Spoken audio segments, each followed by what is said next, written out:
அதனால நீங்க வந்து என்னைக்கும் வந்து ஆண்டவர் வந்து அ ஐயோ! பாஸ்டர் அவங்கலாம் கொஞ்சம் வேற மாதிரி, உல்ரி அண்ணா வேற மாதிரி, அந்த பாஸ்டர் குணா பாஸ்டர் வேற மாதிரி, அப்படி நான்லாம் இப்படிதான்.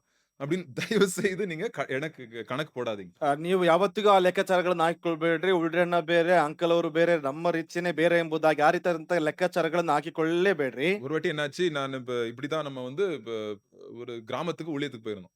ಈ ಒಂದ್ಸಾರಿ ಏನಾಯ್ತಂದ್ರೆ ಒಂದು ಗ್ರಾಮಕ್ಕೆ ಸೇವೆಗಾಗಿ நான் ಹೋಗಲ್ಪಟ್ಟಿದ್ವಿ. இன்னொன்னு சொல்லிர்றேன் இப்பவுமே ஃபர்ஸ்ட்டு. எப்பலாம் நெறைய ஊழியத்துக்கு நானே போயிருக்கிறேனோ, அப்பதான் ஆவிக்குரிய வரங்களை நான் நெறைய பார்த்திருக்கிறேன். இங்க நம்மளே வீட்ல உட்கார்ந்துகிட்டு, ஆண்டவரே வரம் தாங்க, வரம் தாங்கன்னு சொல்றது ஓகே. நல்லது தான். பட் நெறைய வரங்களை பார்த்திருக்கிறது எப்போன்னா, ஊழியத்தின் பாதையிலே போம்போது நெறைய வரங்கள் ஆக்டிவ் ஆகுறத நான் பார்க்கிறேன்.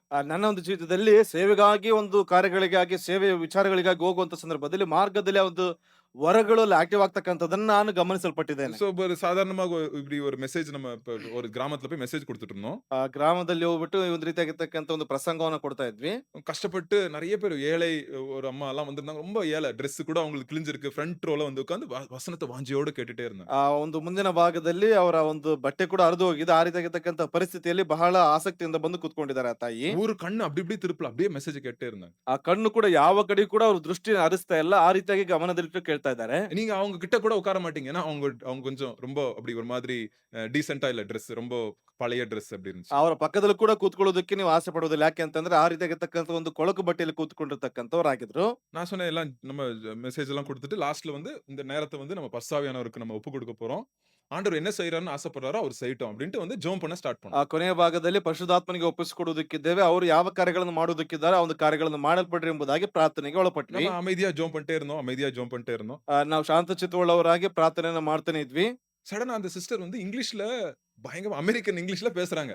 ತಕ್ಷಣವಾಗಿ ಆ ಸಹೋದರಿಯವರು ಬಂದ್ಬಿಟ್ಟು ಇಂಗ್ಲಿಷ್ ಭಾಷೆಯಲ್ಲಿ ಅಮೆರಿಕನ್ ಭಾಷೆಯಲ್ಲಿ ಮಾತನಾಡ್ತಾ ಇದ್ದಾರೆ. செல்வி நீ இருந்தல்ல. அவங்க இங்கிலீஷ்ல அப்படி பேசுறாங்க. ಆ ರೀತಿಯಾಗಿ ಇಂಗ್ಲಿಷ್ ಭಾಷೆನ ಮಾತಾಡ್ತಾ ಇದ್ದಾರೆ. எனக்கு நான் யாரப்பா வெளிநாட்டுக்காரங்க யாரு வந்தாங்க அப்படின்னு கண்த்து வந்து அந்த சிஸ்டர் பேசுறாங்க அந்நிய பாஷையில. ನಾನು ಕಣ್ಣೆದುರು ನೋಡ್ತಾ ಇದ್ರೆ ಯಾರು ಬಂದಿದ್ದಾರೆ ಎಂಬುದಾಗಿ ನೋಡುವಾಗ ಆ ಸಹೋದರಿ ಮಾತನಾಡ್ತಾ ಇದ್ದಾರೆ. அன்னைக்கு நான் நினைச்சேன் ஆண்டவர் வந்து பச்சைப்பாதம் பார்க்கிற தேவன் அல்ல. ಆವತ್ತು ನಾನು ಅಂದುಕೊಂಡೆ ದೇವರು ಪಕ್ಷಪಾತ ಮಾಡುವಂತ ದೇವರಲ್ಲ ಎಂಬುದಾಗಿ. யாருக்கு வேணா ஆண்டவர் குடுப்பாரு கிஃப்ட். ಯಾರಿಗ್ ಬೇಕಾದ್ರೂ ದೇವರು ಕೂಡ சில ಕೊಡ್ತಾರೆ. நேரத்துல என்ன மாரி ரொம்ப படிச்சவங்களுக்கு தான் ஆவியானவர் வந்து கிரியை கொஞ்சம் இதா இருக்கும். ஏன்னா என் மைண்ட் ரொம்ப ஆக்டிவா இருக்கும்போது, ஆவியில ஆண்டவர் வந்து எனக்குள்ள வேலை செய்ய முடியாது. ಅಲ್ಲಿ ನೋಡ್ತಾ ಇದ್ದೇವೆ ನಮ್ಮ ಒಂದು ರೀತಿಯಾಗಿ ಅಧಿಕವಾಗಿ ಓದಿರ್ತಕ್ಕಂಥವ್ರಿಗೆ ಪರಿಶುದ್ಧಾತ್ಮ ಕಾರ್ಯಗಳು ಯಾಕೆಂತಂದ್ರೆ ಒಂದು ಮೈಂಡ್ ಇರ್ತಕ್ಕಂಥದ್ದು ಖಾಲಿ ಆಗಿರ್ತಾ ಇರ್ತಕ್ಕಂಥ ಕಾರಣದಿಂದಾಗಿ 1 ಎಂಬುದಾಗಿ. கொரிந்தியர் 14வது அதிகாரம் படிக்கும்போது இன்னும் கொஞ்சம் விவரமா சொல்றேன் இத ಒಂದು பத்தி. ಕೊರಿಂಥ 14ನೇ ಅಧ್ಯಾಯಗಳಲ್ಲಿ ನೋಡುವುದಾದ್ರೆ ಅದನ್ನ ಇನ್ನೂ ಬಹಳ ಸಂಕ್ಷಿಪ್ತವಾಗಿ சில டைம் ತಿಳಿಸ್ತೇನೆ. என்ன ஆகும்னா, எதுவும் இல்ல. எனக்கு ஒண்ணும் தெரியாது. நான் ஒரு வேஸ்ட். எனக்கு ஒண்ணும் தெரியாது. நான் ஒரு 0. எனக்கு படிப்பறிவே இல்ல. நான் ஆண்டவர் தான் நம்பி இருக்கிறேன் அப்படின்னு ஆண்டவர் அப்படியே வாஞ்சையோட வந்திருப்பாங்க தெரியுமா? அவங்களுக்கு ஆண்டவர் வந்து அந்த கிஃப்ட்ட குடுப்பாரு அப்படியே. ಯಾವಾಗ ನಾನು ಯಾವುದಕ್ಕೂ ಬಾರದಿರ್ತಕ್ಕಂಥವನು, ಶೂನ್ಯವಾದವನು, ಯಾವುದೇ ಪ್ರಯೋಜನಕ್ಕೂ ಬಾರದಿರ್ತಕ್ಕಂಥ ವ್ಯಕ್ತಿ ಎಂಬುದಾಗಿ ಬರುವಂತವರಿಗೆ ದೇವರು ಆ ಒಂದು ಸಂದರ್ಭಗಳಲ್ಲಿ ಅಂತವರಿಗೆ ಆತನ ವರಗಳನ್ನು ದಯಪಾಲಿಸುವಂತವನಾಗಿರ್ತಾನೆ. நான் இத நெறைய வாட்டி பார்த்திருக்கிறேன். ನಾನು ಅಧಿಕವಾಗಿ ಇದನ್ನ ரொம்ப ಗಮನಿಸಲ್ಪಟ್ಟಿದ್ದೇನೆ. ஓவரா எல்லாம் தெரியும் அப்படின்னு பெருமையா இருப்பாங்க தெரியுமா? எனக்கு தெரியும், அவன் தெரியும், இவன் தெரியும், இவன் மைண்ட் தெரியும், அவன் மைண்ட் ரொம்ப ஓவரா குழப்பிக்கிறாங்க தெரியுமா? ஓவர் திங்க் பண்றவங்களுக்கு பரிசுத்த ஆவியானவர் கிரியை ரொம்ப கம்மியா இருக்கும். ನನಗೆ ಅಧಿಕವಾಗಿ ಗೊತ್ತಿದೆ, ಅವ್ರಿಗೆ ಗೊತ್ತು, ಹಾಗೆ ಹೀಗೆ ಎಂಬುದಾಗಿ ಅಧಿಕವಾಗಿ ಗೊತ್ತಿರತಕ್ಕಂಥವ್ರಿಗೆ ಪರಿಶುದ್ಧಾತ್ಮನ ಕ್ರಿಯೆಗಳು ಅಲ್ಲಿ ಸ್ವಲ್ಪವೇ ಆಗತಕ್ಕಂಥದ್ದನ್ನ பெருமை ಗಮನಿಸ್ತೇನೆ. உள்ளவனுக்கு ஆண்டவர் எதிர்த்து நிற்கிறார். தாழ்மை உள்ளவனுக்கு ஆண்டவர் என்ன பண்றாரா? கிருபை அளிக்கிறார். ಅಲ್ಲಿ ನೋಡ್ತಾ ಇದ್ದೇವೆ, ಹೆಚ್ಚಿಸಿಕೊಳ್ಳುವಂತನಿಗೆ ಅಲ್ಲಿ ಎದುರು ನಿಲ್ಲಿಸ್ತಾನೆ, ಯಾರು ತಗ್ಗಿಸಿಕೊಳ್ಳಲ್ಪಡ್ತಾರೋ ಆತನಿಗೆ ಕೃಪೆಯನ್ನು ದೇವರು ಅನುಗ್ರಹಿಸಿ ಕೊಡ್ತಾನೆ என்ட்ட இல்ல ಎಂಬುದಾಗಿ. ஆண்டவரே ஜோப்ல ஒண்ணும் இல்ல, என்ட்ட ஒண்ணும் இல்ல. நீங்க தான் எனக்கு எல்லாம். ನನ್ನ சி ಜೇಬಿನಲ್ಲಿ ಏನಿಲ್ಲ, ನನಗೆ ಎಲ್ಲವೂ ನೀವೇ ಎಂಬುದಾಗಿ. தங்கமும் வெள்ளியும் என்கிட்ட இல்ல. என்னது? இயேசு நாம மாட்ட தான் என்ட்ட இருக்கு அப்படின்னு வரும்போது, ஆண்டவர் வந்து இயேசு நாம மாத்திரம் இல்ல, இந்தா கிஃப்ட் பரிசுத்த ஆவியானோட கிஃப்ட் ஆண்டவர் குடுக்குறார். ಬೆಳ್ಳಿ ಬಂಗಾರ ನನ್ನಲ್ಲಿ ಏನು ಇಲ್ಲ ಎಂಬುದಾಗಿ ನಾವು ಬರುವಂತ ಸಂದರ್ಭದಲ್ಲಿ ದೇವರು ತೆಗೆದುಕೋ ಎಂಬತಕ್ಕಂಥ ರೀತಿಯಲ್ಲಿ ಪರಿಶುದ್ಧಾತ್ಮನ ಒಂದು ವರಗಳನ್ನ ನಮ್ಮಲ್ಲಿ ಕೊಡುವಂತವರಾಗಿರ್ತಾರೆ. சோ இப்ப என்ன ஆயிருது? பேதுரு திருப்பி எருசலேம் பட்டணத்துக்கு வராரு. ಪುನಃ ಯೆರೂಸಲೇಮ್ ಪಟ್ಟಣಕ್ಕೆ ಅಲ್ಲಿ ಪೇತ್ರನು ಬರ್ತಾ ಇದ್ದಾನೆ. எருசலேம் பட்டணத்துல யார் இருக்கிறா? ಯೆರೂಸಲೇಮ್ ಪಟ್ಟಣದಲ್ಲಿ ಯಾರಿದ್ದಾರೆ? யூதர்கள் இருக்காங்க. ಅಲ್ಲಿ ಯಹೂದರಿದ್ದಾರೆ. அவங்க அது வரைக்கும் நினைச்சிட்டு இருக்காங்க கிறிஸ்டியன்னா நம்ம மட்டும் தான் கிறிஸ்டியன்ஸ். வேற யாரும் கிறிஸ்டியன்ஸ் இல்ல. யூதர்களுக்கு மட்டும் தான் ஏசப்பா அப்படின்னு நினைச்சிட்டு இருக்காங்க அவங்க இன்னும். ಅವರು ಅಂದುಕೊಳ್ತಿರ್ತಕ್ಕಂಥದ್ದು ಯಹೂದರಿಗೆ ಮಾತ್ರ ಕ್ರೈಸ್ತರು, ಅವರಿಗೆ ಮಾತ್ರ ಕ್ರಿಸ್ತನ್ ಎಂಬುದಾಗಿ ஆனா ಇಲ್ಲಿ ತನಕ ஆண்டவர் என்ன ಅಂದುಕೊಂಡಿದ್ದಾರೆ. பண்ணாரு? பேதுரு கூட இருந்தவங்க கண்ணெல்லாம் ஆண்டவர் என்ன பண்ணிட்டாரு? திறந்துட்டாரு இப்போ. ಅಲ್ಲಿ ದೇವರು ಪೇತ್ರನ ಜೊತೆ ಇದ್ದಂತವ್ರನ್ನ, ಪೇತ್ರನ ಕಣ್ಣುಗಳನ್ನ, ಅವರೆಲ್ಲ ಕಣ್ಣುಗಳನ್ನ ತೆರೆಯಲ್ಪಟ್ಟಿದ್ದಾರೆ. அவங்க வந்து கேள்வி கேட்கறாங்க. 11வது அதிகாரம் 3வது வசனம். என்ன கேள்வி கேட்கறாங்க பாருங்க பேதுருவ. ಅಲ್ಲಿ 11ನೇ ಅಧ್ಯಾಯದ 3ನೇ ಒಂದು ವಚನದಲ್ಲಿ ಅವ್ರು ಏನಂತ ಪ್ರಶ್ನೆಯನ್ನ ಕೇಳ್ತಾ ಇದ್ದಾರೆ. விருத்த சேதனம் இல்லாத மனுஷரிடத்தில் நீர் போய் அவர்களோடே போஜனம் பண்ணினீர் என்று அவனோடு வாக்குவாதம் பண்ணினார்கள். வாக்குவாதம் பண்றாங்க. டேய் என்னடா நீ? அசுத்தம், அபிஷ்டு அபிஷ்டு அப்படின்னு சொல்லி நீ போய் அங்க போய் சாப்பிட்டியா நீ, என்னடா நீ அப்படின்னு சொல்றாங்க. ಅಲ್ಲಿ ನೋಡ್ತೇವೆ ಒಂದ್ ರೀತಿಯಾಗಿ ಅನಿಷ್ಟ ಎಂಬುವಂತ ರೀತಿಯಲ್ಲಿ ನೀನು ಸುನ್ನತಿ ಇಲ್ದಿರ್ತಕ್ಕಂಥವ್ರ ಬಳಿಗೆ ಹೋಗಿ ಊಟವನ್ನು ಮಾಡಿ ಬಂದಿದೆಯಲ್ಲ ಎಂಬುದಾಗಿ ಕೇಳ್ತಾ ಇದ್ದಾರೆ. அப்ப பேதுரு 4வது வசனத்துல என்ன சொல்றாரு? 4ನೇ ವಚನದಲ್ಲಿ ಪೇತ್ರ ಏನಂತ ಹೇಳ್ತಾ ಇದ್ದಾನೆ? அதற்கு பேதுரு ம். காரியத்தை முதலிலிருந்து ம். வரிசையாய் அவர்களுக்கு விவரிக்க தொடங்கி மெதுவா பொறுமையா சாந்தி சாந்தி எல்லாரும் கொஞ்சம் பொறுமையா இருங்க. நான் ஃபர்ஸ்ட்ல இருந்து லாஸ்ட் வரைக்கும் எல்லாத்தையும் விவரமா சொல்றேன், கொஞ்சம் கவனிச்சு கேளுங்க அப்படின்னு சொல்றாங்க. ಅಲ್ಲಿ ಪೇತ್ರನು ಹೇಳ್ತಾ ಇದ್ದಾನೆ, ನಾನು ಮೊದಲಿನಿಂದ ಕೊನೆಯವರೆಗೂ ಒಂದು ಕಾರ್ಯಗಳನ್ನ ಹೇಳ್ತೇನೆ, ನೀವು ಗಮನದಲ್ಲಿಟ್ಟುಕೊಂಡು ಕೇಳ್ರಿ ಎಂಬುದಾಗಿ ಹೇಳ್ತಾ ಇದ್ದಾರೆ. அப்ப என்னாச்சு? அவர் சொல்றாரு, எல்லாத்தையும் திருப்பி விளக்கம் கொடுக்குறாரு என்னெல்லாம் நடந்துச்சுன்னு. ಆಗ ಪುನಃ ಆತನು ವಿವರಣೆಯನ್ನ ಕೊಡ್ತಾ ಇದ್ದಾನೆ, ಏನೆಲ್ಲಾ ವಿಷಯಗಳು ಸಂಭವಿಸಿತು ಎಂಬುದಾಗಿ. அப்ப பாருங்க என்ன ஆகுது? ஆண்டவர் பாருங்களேன், பரிசுத்தாவினாலே உங்களை நிரப்பி உங்க வாயில இருந்து வார்த்தை வருதுன்னா, எல்லாரும் கப்சிப்புன்னு ஆயிரணும்.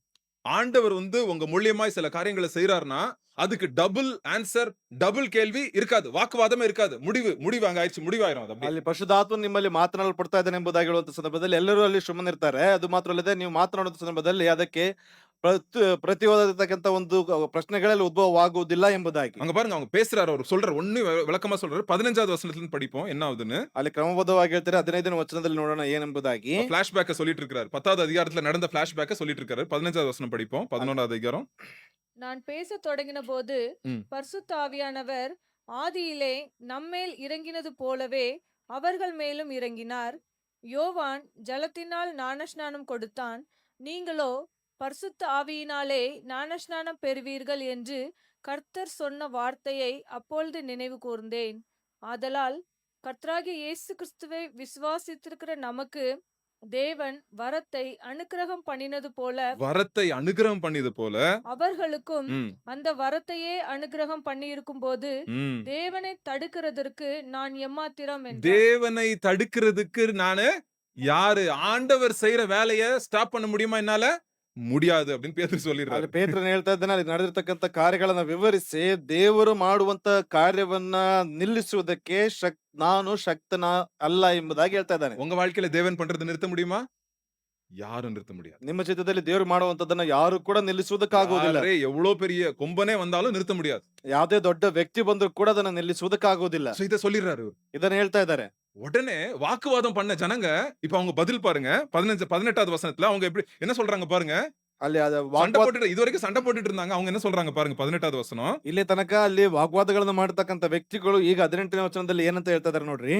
இவைகளை அவர்கள் கேட்டபோது ம். அமர்ந்திருந்து, அப்படியானால் ஜீவனுக்கு ஏதுவான மனம் திரும்புதலை தேவன் புறஜாதியாருக்கும் அருளி செய்தார் என்று சொல்லி தேவனை மகிமைப்படுத்தினார்கள். அப்படியே கப்சிப்புன்னு ஆயிட்டாங்க. சைலண்ட் ஆயிட்டு என்ன பண்ணாங்க? யாரை மகிமைப்படுத்துறாங்க? தேவனை மகிமைப்படுத்துறாங்க. அப்படியே அவங்க மைண்ட் மாறுது. ஒரு மனுஷனோட மைண்ட் மாத்துறது ஈஸியா கஷ்டமா? ரொம்ப கஷ்டம். ಅಲ್ಲಿ ನೋಡ್ತಾ ಇದ್ದೇವೆ ಎಲ್ಲರೂ ಸಮಾಧಾನದಲ್ಲಿ ಅವ ಮಾತುಗಳನ್ನು ಕೇಳ್ತಾ ಇದ್ದಾರೆ. ಮನುಷ್ಯನ ಮನಸ್ಸನ್ನ ಬದಲಾಯಿಸುವಂತದ್ದು ಬಹಳ ಕಷ್ಟಕರವಾದಂತ ಒಂದು ವಿಷಯ. இங்க யார் மைண்ட் மாறுது?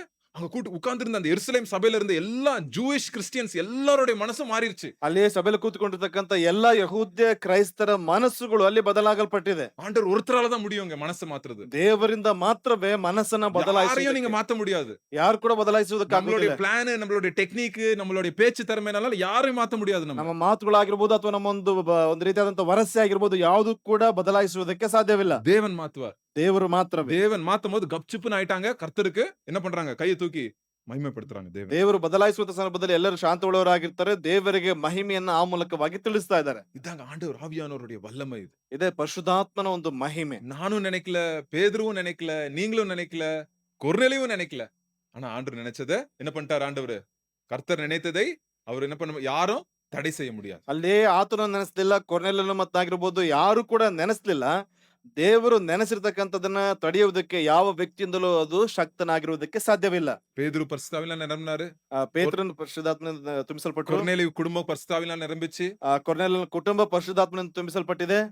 ஏன் நம்ம குடும்பம் பரிசுத்தாவினால நிரப்பப்படும்? ಯಾಕೆ ನಮ್ಮ ಕುಟುಂಬ ಪರಿಶುದ್ಧಾತ್ಮನಿಂದ ತುಂಬಿಸಲ್ಪಡಬಾರದು? ஏன் நம்ம சபையில எல்லாரும் பரிசுத்தாவினால நிரப்பப்படும்? ಯಾಕೆ ನಮ್ಮ ಸಭೆಯವರೆಲ್ಲರೂ ಪರಿಶುದ್ಧಾತ್ಮನಿಂದ ತುಂಬಿಸಲ್ಪಡಬಾರದು? அதான் என்னுடைய கேள்வி. ಅದ ನನ್ನ ಒಂದು ಪ್ರಶ್ನೆ. தேவன் பொய் சொல்லுகிறவர் அல்ல. ದೇವರು ಸುಳ್ಳಾಡುವವನಲ್ಲ. தேவன் பச்சைபாதம் பார்க்கிற தேவன் அல்ல. ದೇವರು ಪಕ್ಷಪಾತಿ ಅಲ್ಲ. சோ உங்களுக்கு இப்ப தெரியும். ಈಗ ನಿಮಗೆ ಗೊತ್ತಿದೆ. ஓப்பனா இருக்கு. ನೀವು ತೆರೆಯಲ್ಪಟ್ಟಿರಿ. ஜீவ நதி ஓடிட்டு தான் இருக்கு. ಜೀವನದಿ ಅದು ಹರಿಯುವಂತದ್ದೇ ಇದೆ. அது எங்கெல்லாம் போதோ அங்க பெரிய ஆசீர்வாதத்த குடுக்குது. ಅದು ಎಲ್ಲೆಲ್ಲ ಹರಿಯಲ್ಪಡ್ತಾ ಇದೆ ಅಲ್ಲಿ ಒಂದು ದೊಡ್ಡ ಆಶೀರ್ವಾದವನ್ನು ಕೊಡ್ತಾ ಇದೆ. உங்களுக்கும், உங்க பிள்ளைகளுக்கும், எல்லாருக்கும் அந்த ஆசீர்வாதம் உண்டு. ನಿಮಗೂ ನಿಮ್ಮ ಮಕ್ಕಳಿಗೂ ಎಲ್ಲರಿಗೂ ಒಂದು ಆಶೀರ್ವಾದ ಕೊಡುವಂತದ್ದಾಗಿದೆ. சரியா? So holy spirit is a gift for all of us. ಅಲ್ಲಿ ಪರಿಶುದ್ಧಾತ್ಮನು ಆ ಒಂದು ವರ ಎಲ್ಲರಿಗೂ ಎಂಬುದಾಗಿ.